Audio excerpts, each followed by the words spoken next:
दिल्ली की खौफनाक रात। दिल्ली जहां दिन में चहल पहल और रौनक रहती है, वहीं रात के अंधेरे में कुछ जगहें इतनी सन्नाटे में डूबी होती हैं कि वहां का माहौल डरावना हो जाता है। यह कहानी है आकाश की, जो दिल्ली के एक मल्टीनेशनल कंपनी में काम करता था। अक्सर देर रात तक ऑफिस में काम करने के बाद वह अपने घर लौटता था। लेकिन एक रात उसने जो अनुभव किया, उसने उसकी जिंदगी बदल दी। उस रात ऑफिस में काम खत्म करके आकाश अपनी कार से घर लौट रहा था। रात के लगभग एन हर्स बज रहे थे। दिल्ली की सड़कों पर सन्नाटा था और ठंडी हवा पेड़ों के पत्तों को हिलाकर अजीब सी आवाजें पैदा कर रही थी। आकाश की कार जैसे ही पुरानी दिल्ली के एक सुनसान रास्ते पर पहुंची, तभी उसका फोन बजा। फोन उठाने पर कोई आवाज नहीं आई। हेलो, कौन है? आकाश ने थोड़ी झुंझलाहट के साथ कहा, लेकिन दूसरी तरफ से कोई जवाब नहीं आया। उसने फोन काट दिया और गाड़ी चलाने लगा। कुछ मिनट बाद फिर वही फोन कॉल आई। इस बार भी कोई आवाज नहीं थी, बस हल्की हल्की सरसराहट सुनाई दे रही थी। आकाश ने इसे अनदेखा किया और गाड़ी चलाने पर ध्यान केंद्रित किया। आकाश जैसे ही दिल्ली के एक पुराने पुल के पास पहुंचा, उसने देखा कि सड़क के किनारे एक महिला खड़ी थी। वह सफेद साड़ी पहने हुए थी और उसके बाल खुले थे। महिला ने हाथ उठाकर रुकने का इशारा किया। आकाश ने पहले तो इसे नजरअंदाज किया, लेकिन कुछ दूर जाने पर उसकी गाड़ी की हेडलाइट अचानक बंद हो गई। गाड़ी को रोककर उसने बाहर आकर हेडलाइट चेक की।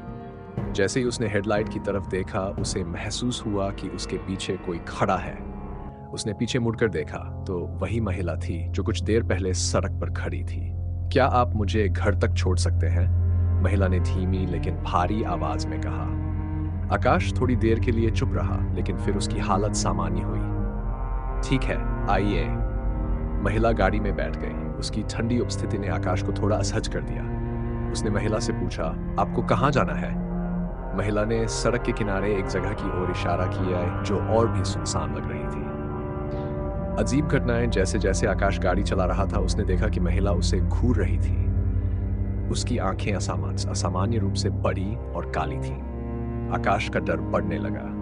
उसने रेडियो चालू किया, लेकिन रेडियो से एक अजीब सी आवाज आने लगी, जैसे कोई दर्द से कराह रहा हो। उसने तुरंत रेडियो बंद कर दिया। कुछ देर बाद गाड़ी के शीशे पर किसी के खरोंचने की आवाज आने लगी। आकाश ने गाड़ी रोककर बाहर देखा, लेकिन वहां कुछ नहीं था। जैसे ही उसने गाड़ी के अंदर झांका, महिला गायब हो चुकी थी। आकाश तेजी से गाड़ी चलाकर घर पहुंचा।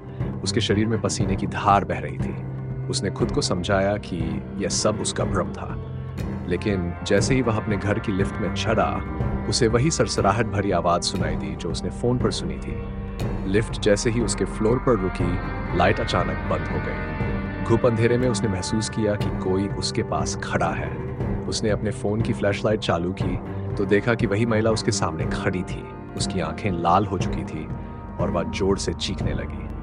आकाश ने डर के मारे लिफ्ट के दरवाजे को जोर से धक्का दिया और भागते हुए अपने फ्लैट में पहुंचा।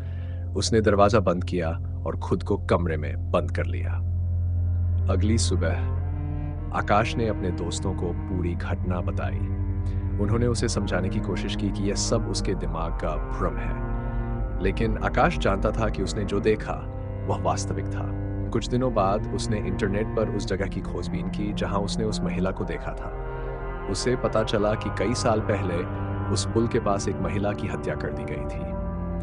उसकी आत्मा अब भी उस जगह पर भटकती है और राहगीरों को परेशान करती है। आकाश ने उसके बाद कभी भी उस रास्ते पर रात में जाने की हिम्मत नहीं की, लेकिन वह आज भी रात के अंधेरे में कभी-कभी उसी महिला की चीखें सुनने का दावा करता है। सड़कों पर रात के समय अकेले सफर करना खतरनाक हो सकता है, खासकर उन जगहों पर जिनके पीछे कोई भयानक इतिहास छिपा हो। क्या आप भी कभी ऐसी खौफनाक रात का सामना कर चुके हैं?